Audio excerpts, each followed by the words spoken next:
नमस्कार दोस्तों, मैं हंसराज चौधरी आपका स्वागत करता हूं अतुल्य भारत ज्योग्राफी के यूट्यूब चैनल पर। दोस्तों, आज का हमारा टॉपिक है उपसौर तथा अपसौर। देखिए, हम पृथ्वी की गतियां पढ़ चुके हैं और हमने पृथ्वी की गतियों में पढ़ा था कि पृथ्वी दो प्रकार की गतियां करती है, एक घूर्णन गति तथा एक परिक्रमण गति। जब पृथ्वी अपने अक्ष पर चारों ओर घूमती है तो उसे क्या कहा जाता है? घूर्णन गति कहा जाता है। और जब पृथ्वी सूर्य के चारों ओर गति करती है तो उस गति को क्या कहा जाता है? परिक्रमण गति कहा जाता है। देखिए, एक बार रिपीट कर लेते हैं, परिक्रमण गति। ठीक है, इस गति में हमने पढ़ा था कि पृथ्वी सूर्य के चारों ओर दीर्घ वृत्ताकार पथ में चक्कर लगाती है। ठीक है, एक चीज़ ध्यान दीजिएगा, पृथ्वी क्या करती है? सूर्य के चारों ओर और किस प्रकार के पथ में? दीर्घ वृत्ताकार में पथ में जो चक्कर लगाती है उसे क्या कहा जाता है? परिक्रमण गति कहा जाता है। ठीक है, अब हमें यह देखेंगे कि दीर्घ वृत्ताकार पथ क्या होता है। ठीक है, दीर्घ वृत्त की तुलना में थोड़ा सा अलग शेप का होता है। देखिए, दीर्घ वृत्त किस प्रकार का होता है?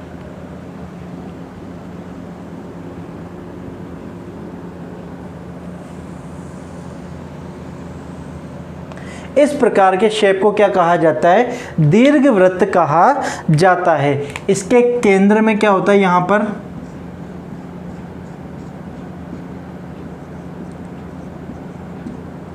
सूर्य। ठीक है, सेंटर में क्या होता है? सूर्य होता है। और इस सूर्य के चारों ओर ये जो पृथ्वी है वो क्या करती है? चारों ओर चक्कर लगाती है। ठीक है, एक चीज़ ध्यान दीजिएगा, हमने उस दिन पढ़ा था कि पृथ्वी तथा सूर्य के मध्य की औसत दूरी, पृथ्वी तथा सूर्य के मध्य की औसत दूरी 14.9 करोड़ किलोमीटर होती है। कितनी होती है? 14.9 करोड़ किलोमीटर होती है। और यह प्रश्न परीक्षा में पूछा जाता है कि सूर्य तथा पृथ्वी के मध्य की औसत दूरी कितनी है? तो कितनी है? 14.9 करोड़ किलोमीटर। ठीक है, अब हमने बात करी कि पृथ्वी जो परिक्रमण गति करती है सूर्य के चारों ओर, वह एक दीर्घ वृत्ताकार पथ में करती है। ठीक है, ये जो आकृति आपको दिखाई दे रही है इसको क्या कहा जाता है? दीर्घ वृत्त कहा जाता है। मान लीजिए ये सूर्य है तो यहां पर हमारी क्या है? पृथ्वी। अब ये पृथ्वी इस प्रकार से क्या करती है? इस सूर्य के चारों ओर चक्कर लगाती है। ठीक है, तो एक स्थिति में पृथ्वी यहाँ है तो एक स्थिति में पृथ्वी यहाँ पर आ जाती है। अब हम बात कर रहे हैं उपसौर तथा अपसौर की।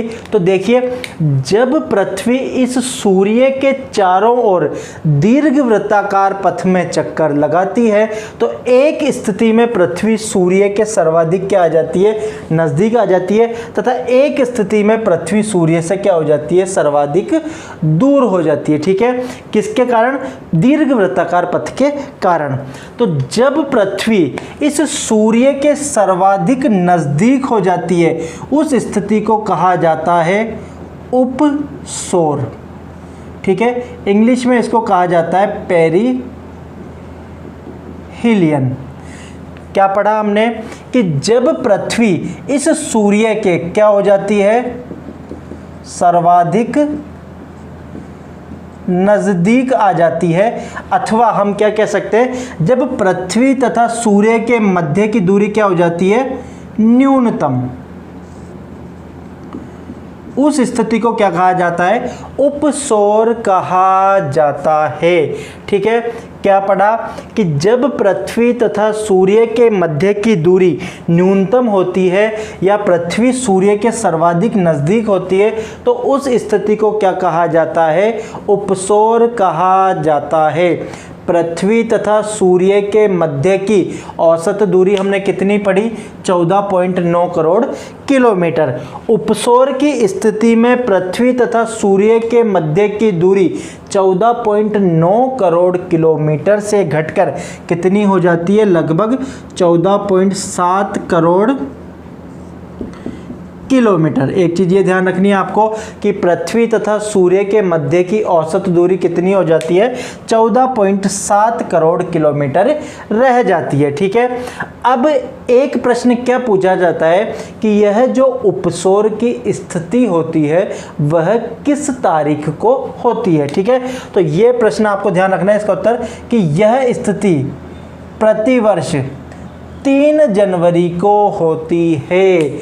उपसौर की स्थिति कब होती है? 3 जनवरी को होती है। ठीक है, आराम से इसको एक बार हम वापस समझते हैं कि पृथ्वी सूर्य के चारों ओर दीर्घ वृत्ताकार पथ में चक्कर काटती है। ठीक है, इस स्थिति में एक बार पृथ्वी सूर्य के सर्वाधिक नजदीक होती है तथा एक स्थिति में पृथ्वी सूर्य के सर्वाधिक दूर होती है।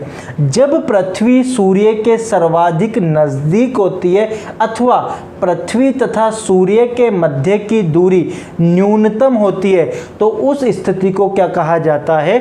उपसौर अथवा पेरिहेलियन कहा जाता है। ठीक है, सेकंड चीज, सूर्य तथा पृथ्वी के मध्य की दूरी कितनी रह जाती है?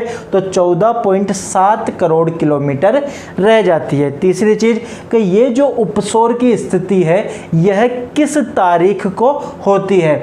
तो यह प्रतिवर्ष किस तारीख को होती है? 3 जनवरी को होती है, या हम यूं कह सकते हैं कि प्रतिवर्ष 3 जनवरी को पृथ्वी सूर्य के सर्वाधिक क्या होती है? नजदीक होती है। तो इस स्थिति को क्या कहा जाता है? उपसौर अथवा पेरिहेलियन कहा जाता है। अब हम बात करते हैं अपसौर की। ठीक है, तो अपसौर में क्या होता है कि पृथ्वी इस सूर्य से क्या होती है? सर्वाधिक दूर होती है। इनके मध्य की दूरी क्या होती है? सर्वाधिक होती है। ठीक है, कितनी होती है? का औसत दूरी तो कितनी होती है? 14.9 करोड़ किलोमीटर। न्यूनतम दूरी कितनी होती है? 14.7 करोड़ किलोमीटर। तो अपसौर की स्थिति में पृथ्वी सूर्य से क्या होती है? सर्वाधिक दूर होती है और कितनी होती है? लगभग 15.2 करोड़ किलोमीटर। तो जब पृथ्वी सूर्य से सर्वाधिक दूरी पर स्थित होती है तो उस स्थिति को अपसौर या एपिहीलियन कहा जाता है। क्या पढ़ा हमने कि जब पृथ्वी तथा सूर्य के मध्य की दूरी सर्वाधिक होती है तो उस स्थिति को क्या कहा जाता है? अपसौर कहा जाता है। यह अपसौर किस तारीख को होता है? तो यह ध्यान रखिएगा कि यह अपसौर प्रतिवर्ष 4 जुलाई को होता है। कहने का मतलब यह है कि सूर्य तथा पृथ्वी के मध्य जो सर्वाधिक दूरी है वो कितनी तारीख को होती है? 4 जुलाई को होती है। ठीक है, कितनी होती है? तो 15.2 करोड़ किलोमीटर होती है। इसमें से जो प्रश्न बनते हैं उन पे ध्यान दीजिएगा।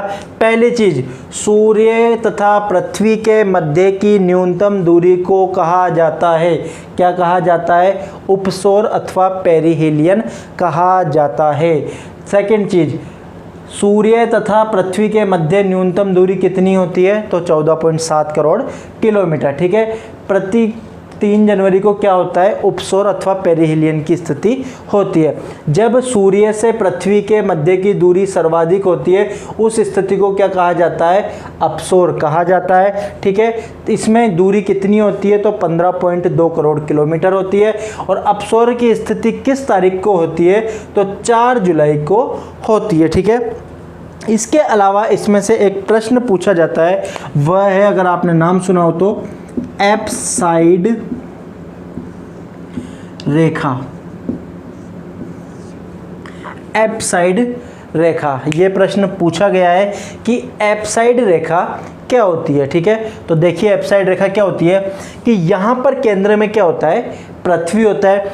सूर्य होता है, इस सूर्य से पृथ्वी की जब न्यूनतम दूरी होती है तो उसको तो कहते हैं अपसौर, और इस सूर्य से जब पृथ्वी की अधिकतम दूरी होती है उसको क्या कहा जाता है, अपसौर कहा जाता है। ठीक है, तो उपसौर, सूर्य तथा अपसौर। ठीक है, तो एप्साइड रेखा क्या होती है, क्या एप्साइड रेखा उपसौर तथा अपसौर को मिलाने वाली काल्पनिक रेखा होती है। क्या हमने बोला कि एप्साइड रेखा क्या होती है, कि उपसौर की स्थिति तथा अपसौर की स्थिति को मिलाने वाली काल्पनिक रेखा को क्या कहा जाता है, एप्साइड रेखा कहा जाता है। और यह एप्साइड रेखा सदैव सूर्य से होकर गुजरती है। ठीक है, क्या पढ़ा कि यहाँ पे क्या है, जब पृथ्वी सूर्य के सर्वाधिक नज़दीक होती है उस स्थिति को क्या कहा जाता है, उपसौर कहा जाता है, और जब पृथ्वी सूर्य के सर्वाधिक दूर होती है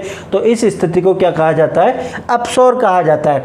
तो उपसौर तथा अपसौर की स्थितियों को मिलाने वाली काल्पनिक रेखा को क्या कहा जाता है, एप्साइड रेखा कहा जाता है। और यह एप्साइड रेखा सदैव सूर्य के मध्य से होकर गुजरती है। ठीक है, इसके अलावा इसमें से कोई प्रश्न लगभग नहीं बनता है। ठीक है, उम्मीद करता हूँ ये टॉपिक आपको पसंद आया होगा। अगले वीडियो में किसी और टॉपिक के साथ आपके समक्ष फिर से प्रस्तुत होंगे। तब तक के लिए धन्यवाद।